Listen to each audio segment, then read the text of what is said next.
Yo, what's up guys? Welcome back. Next match, Cross-Banlist Cup. Let's zoom in. Next matchup, upper part, right. We have two decks. They are like only 1 year difference between both of them, so that's not that big. Then again, one of the decks being from 2012 being Lineups. You know, 2012 was a big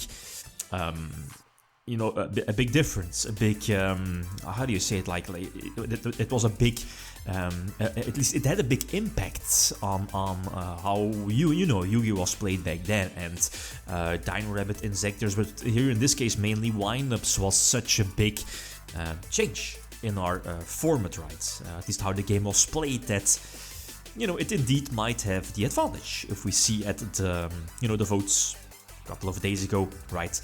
I could kind of agree here with Windup sitting at 60, a little over 60%, against Planned Synchro.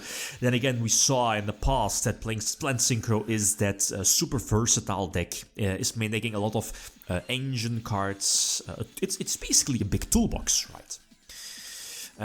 So that's, Windups, normal summoning tour guide, and, if it gets failored, the turn could kind of stop. Windups was like somewhat of a trap-based deck. Yeah, not really. I mean, running the Solemn Brigade, maybe some Bottomless, some Prisons, and then a standard Torrential, cannot call it a trap deck, yeah, maybe, because of Windup Rabbit, right? But anyway, so go for Formula Synchron, and Catester Formula Synchron does have a nice defense stat, 1500, and not sure, but I think that's higher or equal if we look at any wind-up monster, right? And this particular combo equals a potential Black Rose during the opponent's turn. So here, yeah, I'm indeed going to Valor the Magician, because then, wind-up Rabbit could have hit the board. And, could potentially dodge the Black Rose, that is. So that's why I went for Valor there, and, Black Rose the entire field. So it's really going back and forth. But again, the Gorse is indeed in the back of my mind. You have to, and I believe Tengu Plans is also maining Gorse, if I'm not mistaken. You have to respect Gorse, especially, I mean, it nowadays, as I've mentioned before in previous videos, is that it sounds super strange that, you have to respect Gorse. It was, back then that was the case. You can't recklessly attack into, your opponent's empty field, them having a couple of cards in hand, and then your opponent dropping that big Gorse plus a token on you that could potentially shift the entire duel. So Maxi, a little bit too late, but it's fine though. This is again Monster Reborn for Catester. That's perfect, because Catester bypasses Zenmain's effect, right? Attack into Zenmains and try to force out this effect, and then, destroy it by a battle. But Valor says no, and this is my mistake. I definitely should not have attacked. I don't know why. Maybe I overlooked it. But, if I did not attack Zenmains, Zenmains probably would have been in the defense position, right? And then next turn, I could have attacked Zenmains, destroyed it by Catester, eventually destroyed by battle also. So this one I lose, but we see Torrential now. Maybe the duel might have been a bit longer, but yeah, that's indeed a small mistake. But anyway, game number 2. So Plans going first, Plans Synchro, or Synchro Plans, however you want to call the deck. So again, very similar opening as before. Foolish Burial for like a more. This is much better compared to before. I have the potential level 7 Synchro play, which is either Black Rose Dragon or Ancient Fairy Dragon, right? Which in this case, I guess is just an extender. Did it destroy field spells back then? I mean, was that effect crucial? Not sure, I can't remember. 2011? I don't think so. Or maybe I'm overlooking something like 6 Samurai or whatever. No. Not really. So anyway, drop BLS, get rid of the Zenmains, and Ancient Fairy Dragon is sitting at a whopping 2100 attack, so I definitely go for some damage. And the DD Crow is quite decent for eventually when red hits the board, right? But this is again basically full combo, quite scary. Hunter hits the field as well. I'm not going to chain DD Crow. I was like, hopefully I can wait, on this particular, well, Yeah, right. Yeah, on that particular play, then if there would have been another follow-up play, I still would have had DD Crow, right? But here in this case, so try to banish Utopia and then, try to get some damage in with Spirit Reaper, but we now see that it's obviously Valor, but I'm definitely in, the winning seat, the winning position. Not sure what my back row is, but again, Utopia, banish, and then, Reaper will get in some damage. I'm sitting at a hefty, or, like a wealthy or healthy amount of life points, so I can definitely leave the Spirit Reaper in attack position. And again, this should be my duel. Do I have a Trishula play ready? Not sure. Scrapdragon is fine as well. So this is why Reborn Tengu, was it limited at some point? I think so, in the history. But this is the reason why it was so disgusting, right? So both Scrapdragon and, BLS were definitely enough for this particular duel. So 1-1, okay, that's fine. Now going second, so I'm definitely relying on DD Crow, Valor, Maxi. Hopefully, at least opening at least one, right? Cyberdragon's going second, that's important. Because, windups do have some machine types, I believe.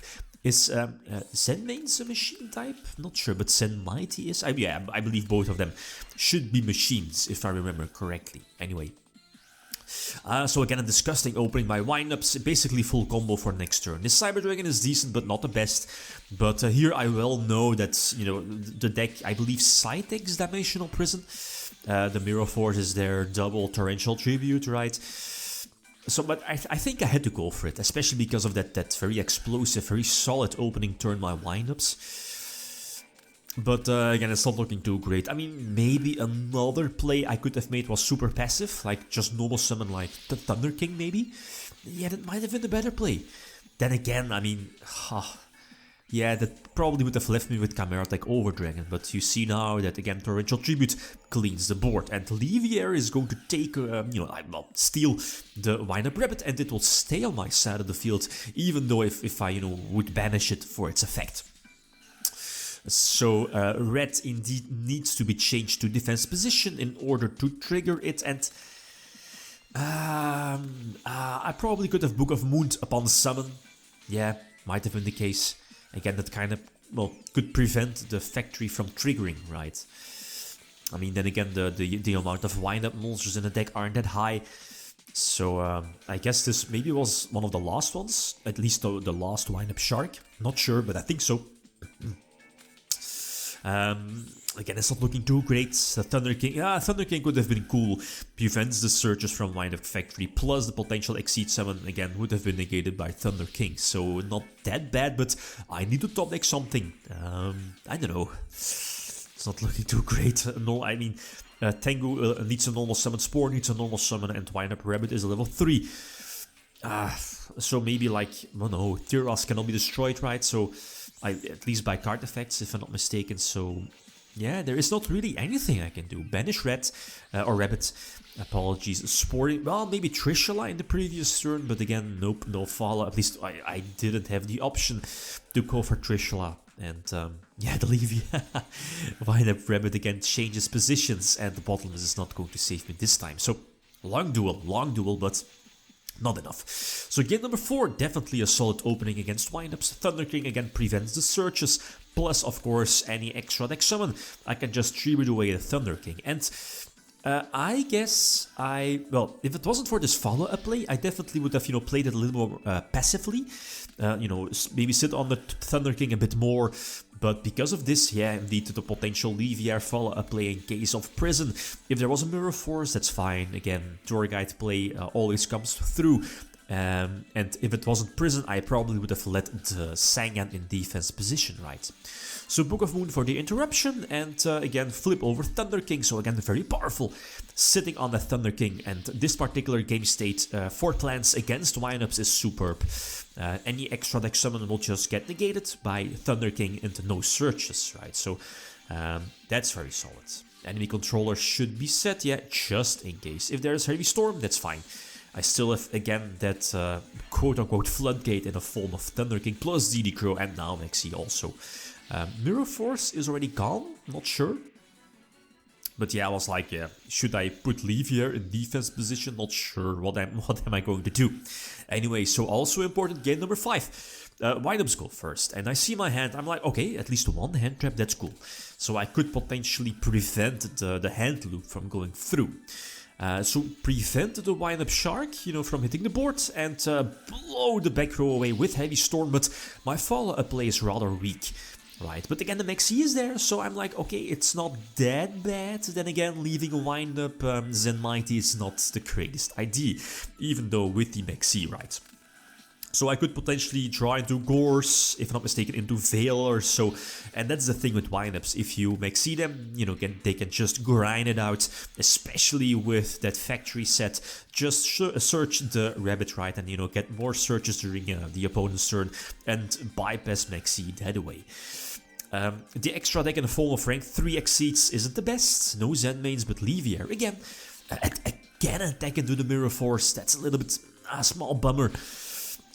But yeah, Zen Mighty is, you know, still stays on face upon the field, but no material, so okay, that's cool. Maxi again for the potential pluses. Draw Cyber Dragon, that's cool, depends on which extra deck monsters will eventually hit the board, but let's say Zen mains, at least, you know, Zen mains, Zen Mighty, plus the Cyber Dragon, that equals a big camera attack. But, I mean, yeah, you're definitely leaving the Windup Rabbit, right? Especially because of Factory. So hit Bottomless, going for like a weaker Camera Tech and Lone Fire into Dandelion for some extra defense, because I'm super low on life points. And again, Tour Guide needing a normal summon Spore as well, not that great drawing it. And you know, Windups can just keep pumping out those extra deck cards, especially without any effect failures. So finally Hunter hits the board, discarding Spore, that's cool. But the last card should indeed get discarded as well. So my top decks, I think BLS, one Dandelion token is going to stay, no, two. Okay, but Lone Fire is already gone. Maybe Monster Reborn for some follow-up plays. I missed the back row, was it Torrential Tribute? Okay, I still have Rabbit. Okay, so Trishula could have hit the board, no? Yeah. Trishula definitely... yeah, I mean, the game was over here. But I probably should have kept Warning in hand. I mean, then again, Zen mains, you know, should have destroyed eventually the factory, right?